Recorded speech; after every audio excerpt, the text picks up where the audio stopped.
ವ್ಯಕ್ತತೆಗೆ ತುಂಬಿದ ಅಂಬುದಿಯ ಮಧ್ಯದಲ್ಲಿ ನನ್ನೋರ್ವನ ಉದ್ಭವ. ಯಾಕೆ ಹುಟ್ಟಿಕೊಂಡೆ? ಯಾರಿಂದ ಹುಟ್ಟಿಕೊಂಡೆ? ನನ್ನಿಂದ ಮುಂದೆ ಏನಾಗಬೇಕಾಗಿದೆ? ಯಾವುದನ್ನು ತಿಳಿಯದಾಗಿ ಹೋದಿರಲ್ಲ. ಹುಟ್ಟಿದ್ದೇನೆ ಅನ್ನುವಾಗ ಹುಟ್ಟಿಸಿದಾತ ಬೇಕೇ ಬೇಕು. ನನ್ನ ಅಪ್ಪ ಯಾರು ಕಾಣುತ್ತಾ ಇಲ್ಲವಲ್ಲ. ಹಾಗಾದರೆ ನನ್ನ ಹೆತ್ತವಯಲ್ಲಿ ಅದೂ ನನಗೆ ಗೊತ್ತಿಲ್ಲ. ಹುಟ್ಟಿದ್ದೇನೆ ಅಂತ ಮಾತ್ರಕ್ಕೆ ಹುಟ್ಟಿಸಿದಾತ ಬೇಕೇ ಬೇಕು. ಈ ಜನದಲ್ಲಿ ಎಲ್ಲಿದ್ದಾರೆ ಎಂಬುದನ್ನು ಹುಡುಕುತ್ತಾ ಮುಂದುವರಿಯುತ್ತೇನಂತೆ.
ನನ್ನೋರ್ವನ ಜನನ ನನ್ನ ಹುಟ್ಟು ಯಾಕಾಯ್ತು?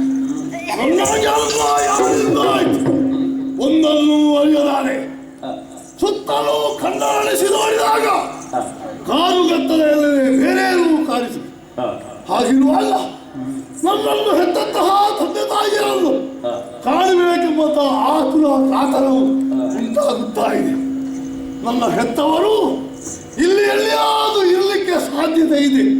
ಆದ್ದರಿಂದ ವಿಶಾಲವಾದಂತಹ ಜನತೆಯಲ್ಲಿ ಹುಡುಕುತ್ತಾ ಹುಡುಕುತ್ತಾ ಮುಂದೆ ಹೋಗುತ್ತೇನೆ. ನೋಡು,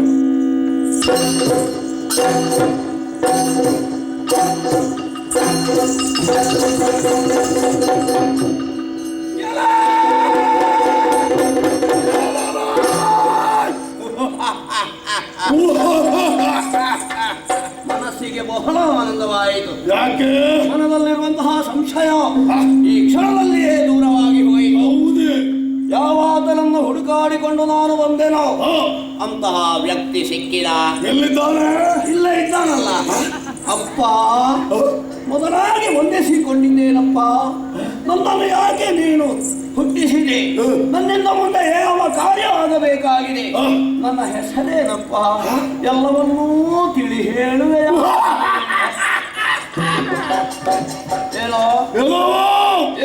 ನಿನ್ನ ಮಾತನ್ನು ಕೇಳುವಾಗ ನಗು ಬರುತ್ತಾ ಇದೆ. ಅದ್ಯಾಕೆ ನಗು? ನೀನು ನನಗೆ ಮಗನು.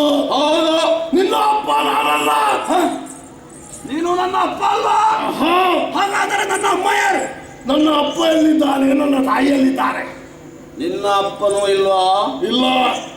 ಎಲ್ಲ ಏನು? ನೋಡುವುದಕ್ಕೆ ಹೋದರೆ ನಮ್ಮ ಇರೋದದ್ದು ಒಂದೇ. ವ್ಯತ್ಯಾಸ ಕಾಣುವುದಿಲ್ಲ. ನಮ್ಮ ತಾಯಿಗಳಿಲ್ಲದವರು. ನಿಜ. ಏನು ಏನು? ನಿನ್ನನ್ನು ನೋಡುವಾಗ ಏನೋ ಒಂದು ರೀತಿಯ ಕರುಣೆ ನನಗೆ ಮೂಡುತ್ತಾ ಇದೆಯಲ್ಲ. ಹೌದೇ? ನಿನ್ನ ಮೇಲೆ ವಾತ್ಸಲ್ಯ, ಒಂದು ರೀತಿಯ ಪ್ರೀತಿ. ಓಹೋ. ನಿನ್ನ ಚಲನ ವಲನವನ್ನು ನೋಡುವಾಗ ಆಲಿಶತನವೇ ಎದ್ದು ಕಾಣುತ್ತಾ ಇದೆ. ಹೌದೇ? ಯಾಕೆ ಹೀಗೆ? ಅದಕ್ಕೆ ಕಾರಣ ಇದೆ. ಏನು? ಈಗಿಂದೀಗಲೇ ನಾನು ಹುಟ್ಟಲ್ಪಟ್ಟ ಕಾರಣ ನನ್ನಲ್ಲಿ ಮಕ್ಕಳಾಟ ಎದ್ದು ಕಾಣುತ್ತಾ ಇದೆ. ನಾನು ಕೂಡ ಈಗಲೇ ಹುಟ್ಟಿದವ. ನನ್ನಲ್ಲಿಯೂ ಬಾಲಿಶತನ ಇದೆ. ನೀನು ಈಗ ಹುಟ್ಟಿದ್ದ ನಿಂತಿದ್ದ. ನಿಜ. ಮೇಲ್ನೋಟಕ್ಕೆ ಹಾಗೆ ಕಾಣುವುದಿಲ್ಲ. ಮತ್ತೆ ಸರಿಯಾಗಿ ನಿಲ್ಲು ನೋಡೋಣ. ನಿಂತಿದ್ದೇನಲ್ಲ. ನಿನ್ನ ಈ ಟಿವಿಯನ್ನು ನೋಡುವಾಗ ಏನು ಆನಂದ, ಏನು ಸಂತೋಷ. ಹೌದಾ? ಹೌದಾ? ಹಾಗಾದರೆ ನೀನು ಈ ಟಿವಿಯನ್ನೇ ನೋಡ್ತಾ ಇರು. ಹಾಗಲ್ಲ ನಾನು ಹೇಳಿದ್ದು. ನಿನಗೆ ಸಂತೋಷ ಆಗ್ತದಲ್ಲ. ಆಹಾ, ನೀನು ನಿಂತಹ ನಿಲುವೆಯಲ್ಲಿ ಟಿವಿ ಇದೆ, ಗಾಂಭೀರ್ಯತೆ ಎಂದು ಕಾಣುತ್ತಾ ಉಂಟು.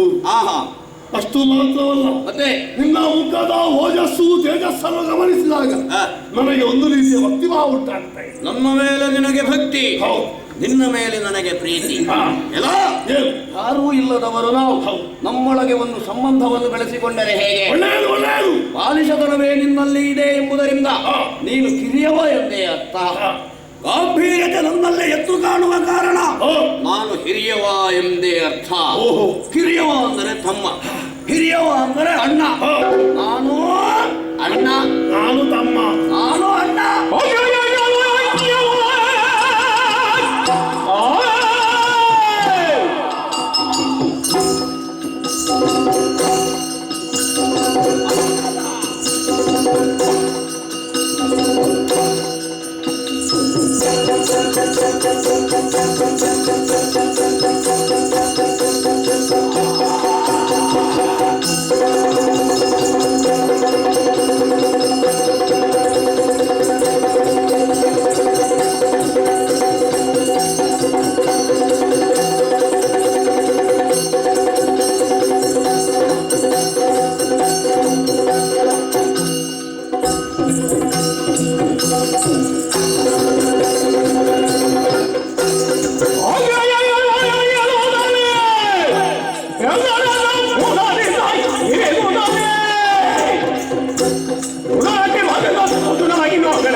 ಯಾರೂ ಇಲ್ಲದಂತಹ ನಾವು ನಮ್ಮೊಳಗೆ ಸಂಬಂಧವನ್ನು ಬೆಳೆಸಿಕೊಂಡೆವು. ನಿಜ.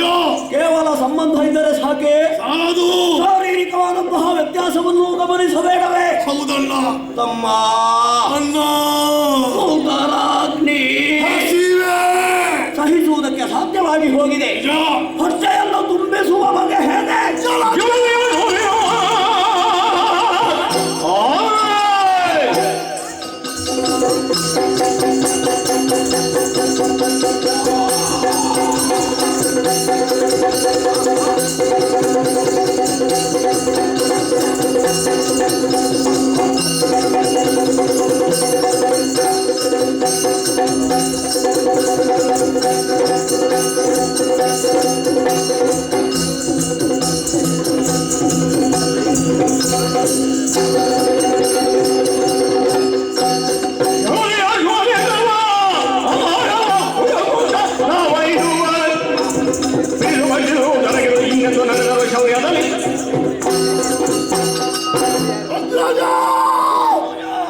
ನಮಗಾಗುತ್ತಿರುವಂತಹ ಹಸಿವೆಯನ್ನು ನೀಗಿಸಲು ಸುಲಭವಾದಂತಹ ದಾರಿ ಇದೆ. ಏನದು?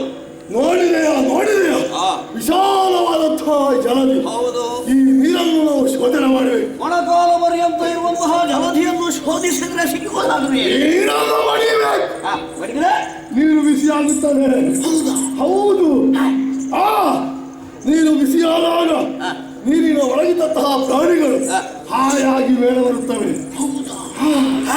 ಆ ಸಂದರ್ಭದಲ್ಲಿ ಸಿಕ್ಕಿದಂತಹ ಪ್ರಾಣಿಗಳನ್ನು ಹಿಡಿದು ಮುಕ್ಕಬಹುದು.